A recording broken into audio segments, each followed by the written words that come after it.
Can a $1,200 iPhone really compete against a $4,000 professional camera when it comes to car photography? In this video, we're putting the iPhone 15 Pro Max up against my Sony a7 IV to see how close smartphone photography has really come. For this test, I shot the same car in the same situation with the same lighting. The goal isn't to crown one of them a winner, it's to show you what you can expect when you step up to a mirrorless camera from a phone. We will compare image quality, dynamic range, and how each camera handles tricky lighting situations. Starting off with the iPhone 15 Pro Max, it does have a 48 megapixel sensor on the main camera, and it is much newer than what it was before. The 15, the 16, and the 17 all have 48 megapixel sensors. The difference is, though, is the 17, all three of their cameras are 48 megapixel, whereas the 15 and the 16, only the main camera is 48 megapixel. The Pros and the Pro Maxes are also able to shoot raw images, and they also have smart HDR if that's something that you're interested in,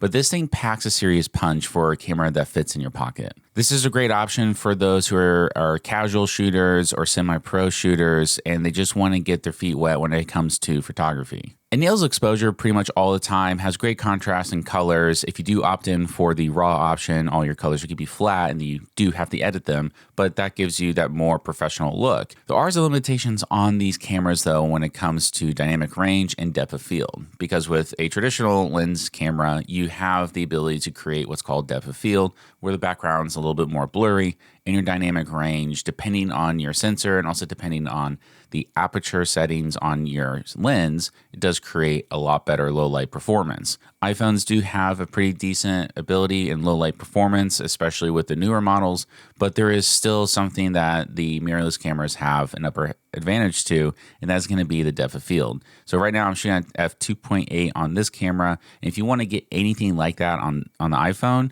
you have to use some sort of software to give you that blurry background, or you even have the option in the camera to do portrait mode where it does automatically blur out the background for you, but it's all artificial. It's not like you would give from an actual camera. Moving on to the Sony a7 IV, this camera is built for control, not for convenience. Even in tough lighting situations, you can recover your highlights, you can tweak your shadows, and you can bring up more detail in the image overall. But this power comes at a cost. The camera itself is more expensive. You do have a slower workflow, and you do have to do a little bit more post-processing work when it comes to your photos. So although the results of the photo that you get from the professional camera may be slightly better depending on the situation, having the convenience of the phone to just take out your pocket, take a picture, pretty much nailing your exposure, your contrast, your colors out of pocket, and then not having to post-process it at all is kind of nice for most people. And here's where things get interesting. For those who are proficient in photography, you can pretty much take shots side by side between this phone and this camera and barely tell the difference, unless you're one of those people who like to pixel peep. With very good lighting, any camera is going to perform very well, especially the iPhones, because they do require a lot more light since there are limitations to its dynamic range. But when it comes to nailing that depth and having that clarity in the overall image, cameras like the Sony a7 IV are usually going to pull ahead because of the physical size of the lens and the sensor's capabilities. But if you're just somebody who's posting casually on social media, if you're taking a picture with your phone, and even if you do it with raw settings and you edit it afterwards, you're not really going to be able to tell the difference between the two. And I've personally tested this myself, where I've put up two of the same photos taken by two different cameras, and even professional photographers couldn't tell the difference. The takeaway here is, even if you just have an iPhone, or not even just an iPhone, any smartphone for that matter, and you don't have a professional camera, you can still get really good quality images out of this. And you don't necessarily have to spend thousands of dollars on a professional camera to compete against other people who use professional cameras. Because again, if you're just posting on social media, no one's really going to tell the difference. There are some limitations, though, that you do have to keep in mind. Again, the depth of field. And if you want to do that artificially, you can, because most softwares allow you to blur out the background. Just tweak it to where you can get it looking more natural, and I think you'll be just fine.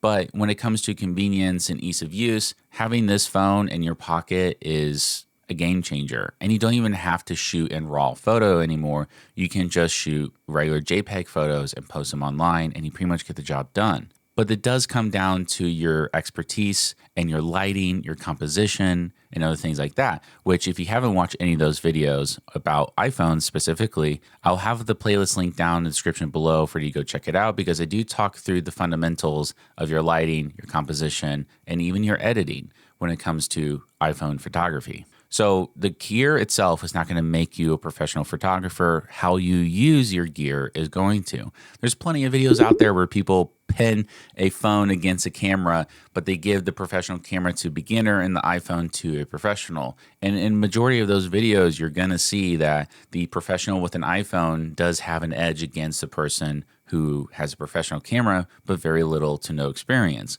And that's just because if you do it the right way, it does not matter what tool you use. So if you are somebody who is currently stuck on using a phone like the iPhone or any other smartphone out there, just know that you have the opportunity to learn so much about photography that once you do step into the mirrorless camera realm, you're never going to want to go back, and you're going to have all this skill to take forward with you into a much more advanced camera system. It is going to be daunting because personally, when I've gone from my DSLR to a mirrorless camera, I felt like it was a completely new experience and I felt like a beginner again. But once I caught up to that, my skills started bleeding through from what I had in the past into owning a mirrorless camera. And you get that much more advantage when you have a mirrorless camera.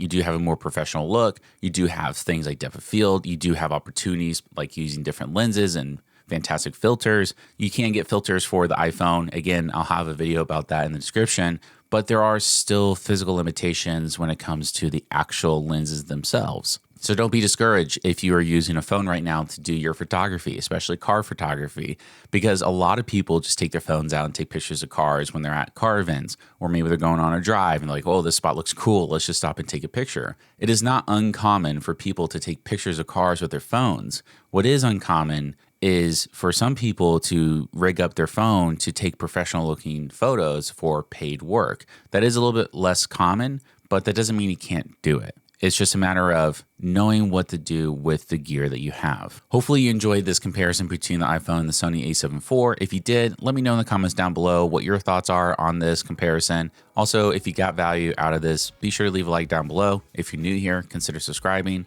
Also, if you haven't watched any of the other videos, go check them out because I think they're very valuable. And I even show you how to set up your phone with settings, gear, and how to edit with your phone. All on those other videos. If I know how to speak, that'd be fantastic. So go check those out and then let me know your thoughts. And until then, I will see you next time.